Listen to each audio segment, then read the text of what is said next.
Hey, Wrangler 4xe fans, it's a big day. It's September 8th. Jeep just had their 4xe day. I know this channel is Wrangler 4xe fans, but I'm also kind of a geek when it comes to the whole 4xe thing and checking things out. And if you don't know, I created the Jeep 4xe fans group on Facebook. I think we're going to be at 15,000 people here soon. So if you want to join in that conversation, please join us over there at the Jeep 4xe fans.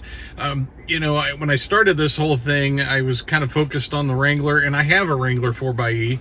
So that's why this channel is kind of focused more on that. But I wanted to diverge from that for today, for this video, to talk about some key points from the 4xe day that Jeep just finished a little while ago. It was 8 o'clock this morning. So they make a kind of a bold statement that, it's easy to gloss over. They say 4xe is the new 4x4.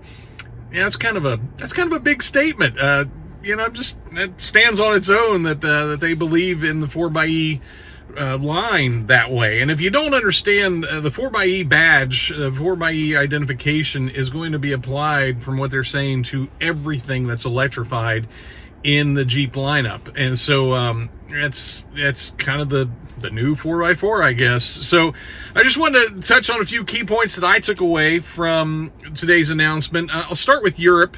I don't know why, I just figured to start with Europe. They said by the end of 2022, every vehicle in the lineup, in the Jeep Europe lineup, will be electrified in some way, shape, or form, whether that's a plug-in hybrid or the new BEV version Avenger. That's not an existing model. That's a new model from the ground up, which, if you don't understand electrified vehicles, it's always a better product when the vehicle is designed from the start as an electric, rather than trying to electrify an existing model. And this whole presentation this morning kind of tells about that. But they're saying that Jeep Avenger will be available in Europe in early 2023. It's going to be the first all-electric SUV in Europe. Pretty cool.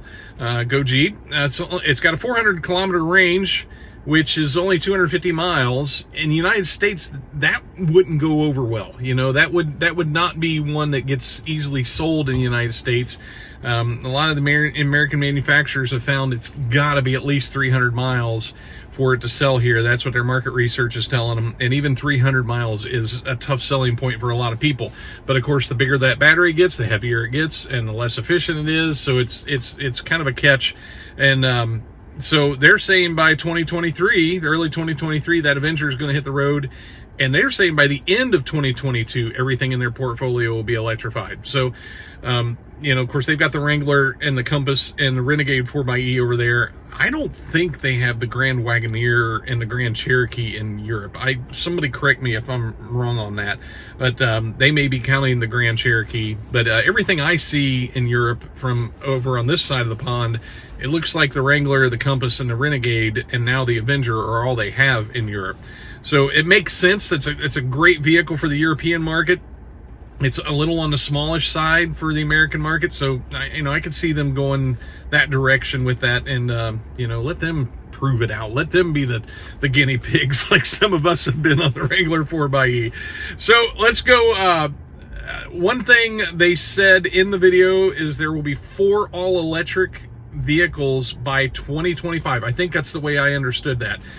They're saying by the end of 2025, there will be 4xe models across the lineup in the United States and 4 all-electrics. So we know about the Avenger. We know about the Recon that we'll get to here in a second. Not sure. Oh, and they did mention the Grand Wagoneer electric with a 500-mile range. Wow, that's a big battery, in 2024. So I'm not sure what that 4th one is going to be. Just wanted to pause the video right here to insert my correction on my stupidity. The Wagoneer S would be that 4th model. So carry on as if I wasn't an idiot while I was recording this original video. I didn't pick up on what the 4th all-electric would be. So they talked about the Wagoneer S and the Grand Wagoneer electric, the Wagoneer S 0 to 60 3.5 seconds, 600 horsepower, 400-mile range in 2024. And the Grand Wagoneer being all electric, 500-mile range, you can see what Jeep's doing there. They're going at the top end of the market, from a cost perspective, and they're going to work their way down, as many other manufacturers have done. That's been the Tesla model. They've all done that. They've entered the top of the market for those that are willing to part with that kind of money for a vehicle. I imagine that Grand Wagoneer electric being a six-figure vehicle. I just can't imagine them being able to get that thing under $100,000. But time will tell. Same with the Wagoneer S. I bet that's going to be an upper 90s vehicle. But we'll see. That's yet to be told. So the thing I got excited about is the Jeep Recon all electric, and like they're saying, they're talking about that by 2025. Now, I know it's not a Wrangler, and I know the purists, those of us that just love the Jeep Wrangler, probably not as excited about the Recon. But and they made no mention of an electrified Wrangler. They made no mention of the Gladiator 4xe.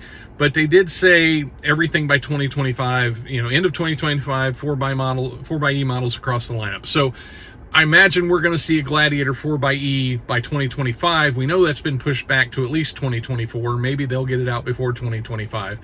But they didn't say anything about it. But I got to tell you, I'm a little excited about that Recon. I know, like I said, I know it's not a Wrangler. Those of us that are purists that love the design of the Wrangler, we love the look of the Wrangler. It can be a little hard to take, but something I have maintained from the beginning, doing a full BEV version of the Wrangler is so problematic. It's so inefficient. The design, pick another vehicle in the world automotive market that has an 80-year legacy to uphold. And, you see design elements in the Wrangler that go back those 80 years. And unfortunately, a lot of those design elements are problematic when it comes to electrifying. Yeah, you can electrify it. Don't get me wrong, you can. I follow a couple guys on YouTube and Instagram who are electrifying Wranglers, and the problem that you run into is range versus battery size. The efficiency has to go up for the range to go up. There's just issues there. And so they made no mention of a full electric Wrangler. It could happen someday. There's a lot of cool battery technology coming out that has higher density ratings, or whatever you want to call it. More power in smaller packages, lighter packages. There's these graphene batteries. There's these solid state batteries. There's what was the one? I don't know. There's just all sorts of cool stuff coming. But where technology is today, boy, you'd have to put a 200 kilowatt hour battery in a Wrangler to get any kind of range out of it. And we see by the Hummer EV what that does to the price tag. It would be really difficult to put a six-figure Wrangler on a lot next to one that's $60,000, $70,000 and expect to sell a lot of units. Now, it's not that it wouldn't sell, but Jeep has to sell volume. They can't put out a vehicle and only sell a few thousand. They have to sell a lot. It's just their business model. It's just the way business works. So, I hope nobody's disappointed that Magneto wasn't mentioned, and I hope nobody was walking away like totally downtrodden. I have felt for a long time that Jeep is either going to have to redesign the Wrangler or come out with like a Wrangler Junior kind of thing. And I think that's what we're seeing in the Recon, is they've created a Wrangler-ish kind of vehicle. It looked like it had removable doors. I couldn't tell if the top was removable. The one they had what looked like a Sky One Touch top, but I don't know. And looking at the pictures on the Jeep website, I couldn't see that top is removable. Who knows? But still, really cool vehicle. I'm excited. I don't know. I really like my Wrangler 4xe, and I will stick with this for quite a while.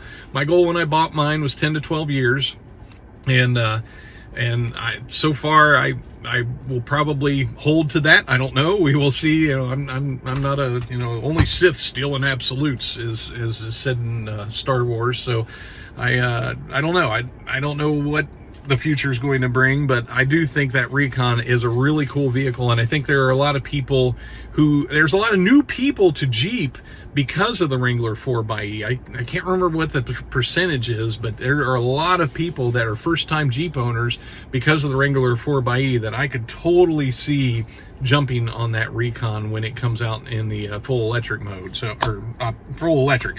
So there we go. That's all my thoughts. Do you have any thoughts? Put them in the comments down below. Let's keep it kind. You know, we all know there are a lot of people that have a lot of hate for electrification, and that's okay. You know, we just need to love each other better, and we need to speak better to each other. And, you know, it's a great conversation to have when we do it kindly, and we do it with, you know, education and not speculation and myth and shibboleth and all that other stuff. So if you have any thoughts, put them in the comments below, and thanks for watching. Take care.